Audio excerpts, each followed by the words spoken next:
welcome back to my channel. Hope you're all doing well out there. And today we are going to make the case for physical media yet again with another brand new release. But before we get into it, do me a favor, like, comment, and subscribe. Join me here. I greatly would appreciate that. Yes, this is a biggie. It just dropped last week. I just watched it last night. I got a chance to sit down and watch it. And this is a big one, folks. Today we're going to talk about Dirty Harry. Yes, Dirty Harry was directed by Don Siegel. It came out December 23rd of 1971. It's rated R, hour and 42 minutes long, had a budget of $4 million, and upon release, it was a huge hit that spawned a franchise of 5 films. It made $35 million, and this was mostly shot in San Francisco. Big, beautiful, wide shots of the city, for sure, that they utilized. And in this film, Clint Eastwood as Dirty Harry Callahan himself, and Andrew Robinson plays the Scorpio Killer based off of the Zodiac Killer, that case was very much still going on when this movie was made and released to the public. Now, we'll go over the movie quick. If you've never seen this film, this is a big cop thriller, one of the best of all time, definitely in my top 5 cop thrillers of all time by far. I love this film. It's a film I've been watching for years. I have the old Warner Brothers box set, Blu-ray box set with all 5 films. I should do a video on that at some point. It's a great box set. I think you can still get your hands on it. The transfers on that were pretty good. They did a nice job going back and cleaning up the films, each film, and redoing the sound. But we're going to talk about this bad boy. But Dirty Harry is about Dirty Harry Callahan. He's an inspector with the San Francisco Police Department. And we got this basically serial killer on the loose. But his MO is he snipes people from rooftops, which we see right in the beginning of the film. And he's basically holding people hostage to try to extort money from the city government. Harry is very much involved trying to stop this psychopath. And his methods are questionable by some of the powers that be. But Harry is just trying to do the right thing and bring this psycho to justice any way he can. And at the end of the film, he finally takes out Scorpio because he's holding this kid hostage. And that's the end of Dirty Harry. We're seeing him throwing his police officer star into this quarry, and that's the end of he walks off, and that's the end of the film, literally. So what to like about this film? Well, Clint Eastwood's great here. It has a great cast. I didn't even mention half the cast, but very recognizable character actors from other films. But this film is popular with great actors. Andrew Robinson, this was his first feature film. He mostly did theater. Clint Eastwood saw him in a play, and he recommended him to Don Siegel because he's a baby face, so he thought he'd make an excellent psychopath, playing against type, and he's great here. You could tell other serial killers that came down the line definitely took points off of his portrayal of the Scorpio Killer in this film, for sure. And then you got the directing by Don Siegel. Fabulous directing. This is I think the 5th time him and Eastwood had worked together up to that point, and then obviously Eastwood has a long directing career after this. And it's just a really well done. The way they capture San Francisco, the nighttime scenes are minimalistically lit, so they're very dark, but they give off such a great vibe, that neo-noir vibe, for sure. It's very well directed, as you would expect from somebody of Don Siegel's caliber.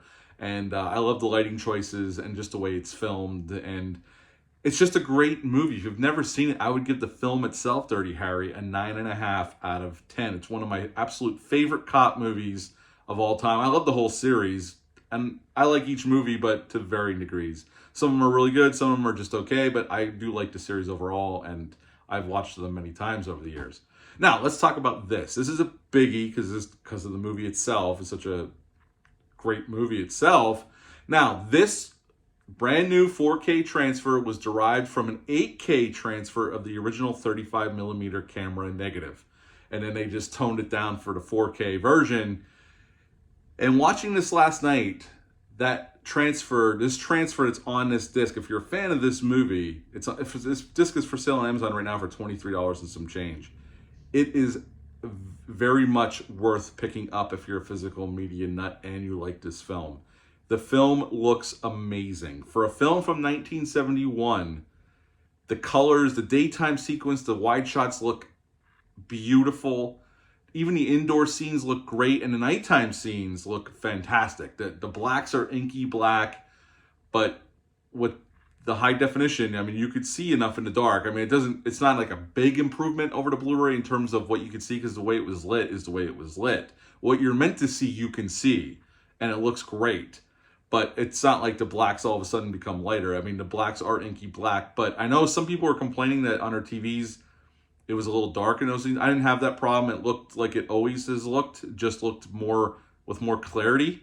I have a Sony 4K or Samsung 4K. I didn't have any issues. I thought it looked great. The nighttime scenes looked great. Overall, this transfer, they knocked it out of the park. They did a really fabulous job with the transfer on this absolute classic. So I am more than happy that I picked this up. And if I had to compare discs, this is a way better transfer than the Tombstone transfer, just to play a little bit of verses. The Tombstone transfer was fine, but this blows that out of the sky. And this is a much older movie.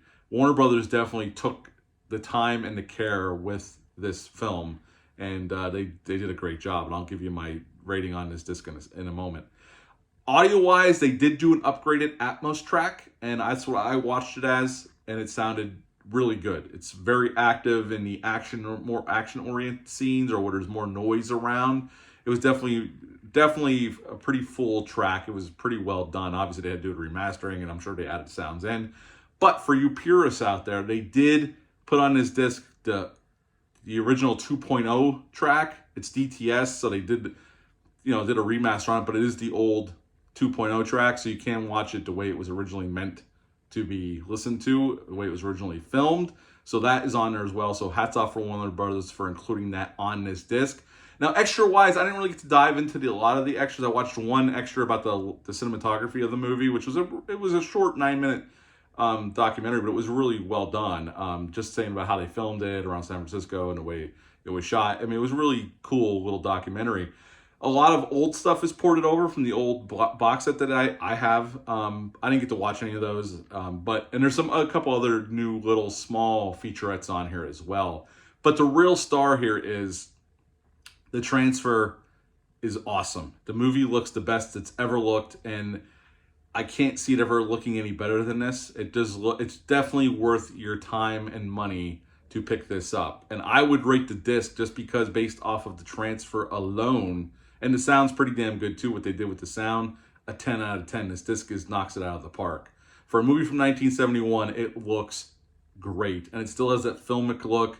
The film grain is still present, but it just looks better than it's ever looked, and it's probably ever gonna look. So hats off to Warner Brothers.